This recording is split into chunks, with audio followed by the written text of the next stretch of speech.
the existing labeling requirement for 5,000 birds, 20,000 birds now should say what the product is, not just chicken, but what part of chicken. Is everybody more or less comfortable with that? Okay. And then maybe we don't have yet a consensus on whether to require a label to be submitted for approval for 1,000 birds and fewer.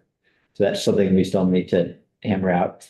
And then how are people feeling about the definition, the ready to eat or raw or I like your suggestion. We refer to the federal statute and just keep the language simple. so if we do that, then Mike and Heather's approach. Okay.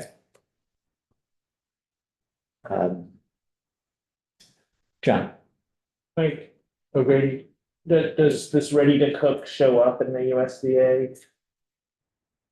Yes, it does. It's in 9 CFR 381.1. And it's basically what the agency has proposed to you. It is what they proposed to you. yeah, okay.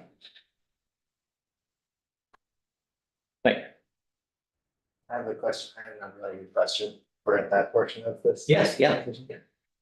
So this is just a question, Mike, about language that isn't changing from the bill, or, you know, from statute, which is the exceptions are that the bird can be sold from the farm. What does that mean?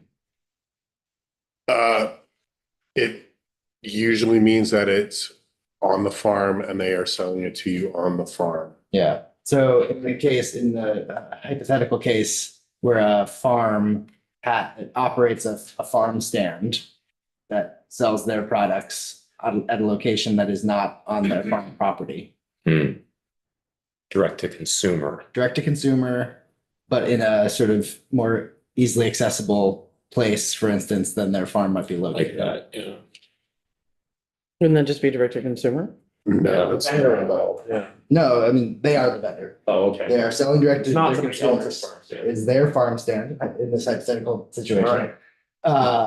But it's not literally located on their farm property. It's located somewhere else. and it's not a farm stand, it's a store. Mm. It has to be on their property, being a farm stand. So I want to make sure that everybody who has something to say about any piece of the bill has a chance to be heard here.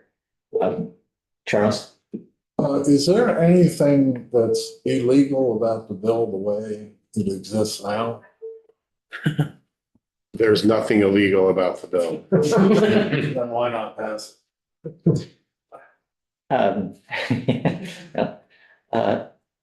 Rodney, anything you want to? Okay. Esme, Sounds good. Fine. do you have a preference for any of these changes or non-changes? I feel comfortable with what Heather suggested. So as is, I'm not sure I entirely know what Heather suggested, so you would advocate for not changing anything? That's what Charles was, I think, also saying. Okay. So, but let's just see quickly, and we won't be able to finalize this today, I'm afraid. But let's just see quickly, who's in favor of leaving the labeling requirements as they currently are? Raise your hand, please. Just 5,000 and 20,000. Yeah, basically as they currently are. Okay, so I see, it looks like most people are in favor of leaving that. Okay, I'm just gonna sort of lobby for, I would be hard pressed to actually buy unlabeled meat at a farmer's market. I would want to know the poundage, who the purveyor was. And I did a quick check. There are myriad suppliers of pre-made labels on Etsy where you can add your logo, your address, and they ship them to you. And it's like $20 for 300. So I would say, you know who you need to speak to after we break here. And who is, good point though. And then who is in favor of making a change to the definitions here? So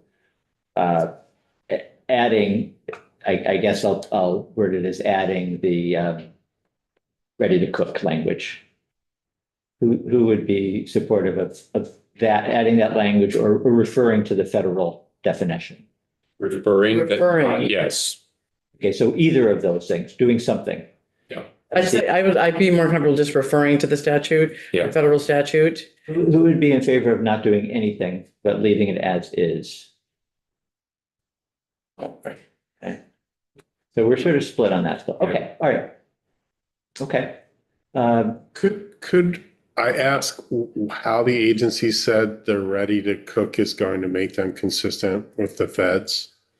Because the ready to cook language is not used in the exemptions in the feds at all. Oh, Where is it? And let's just update that. It's used in other sections of the slaughter chapter. It's not used in the exemptions. oh, So I don't know why they're saying it's consistent with the feds. As I read it, it's not consistent at all. oh, that's good. Because the 1,000 is they slaughter poultry. And that's it. And then sells poultry products. And then for the 20,000, it slaughters or processes the products of more than 20,000 poultry. Doesn't say ready to eat or ready to cook, I should say. Ready to eat is in here. It's but that's, you can't have chicken on pizza and call it ready to eat. Yeah, I think they were trying to work around the pot pie or similar. Right. Maybe, but maybe they didn't quite get it right. Possible. I wasn't here for their rationale and I'm just asking it. So I don't see it. So that expression shows up nowhere in Vermont statutes with the moment. That's correct. Okay. Okay, we're being called to the floor, so let's stop here. Here, I think we're gonna have a very short, although it depends on announcements, but I think we're gonna have a very short floor. I don't know whether if people need to leave right after the floor or not, but if it's very brief, we could come back and continue the conversation. And otherwise, we'll pick up the conversation tomorrow. You'll text us either way. Yeah.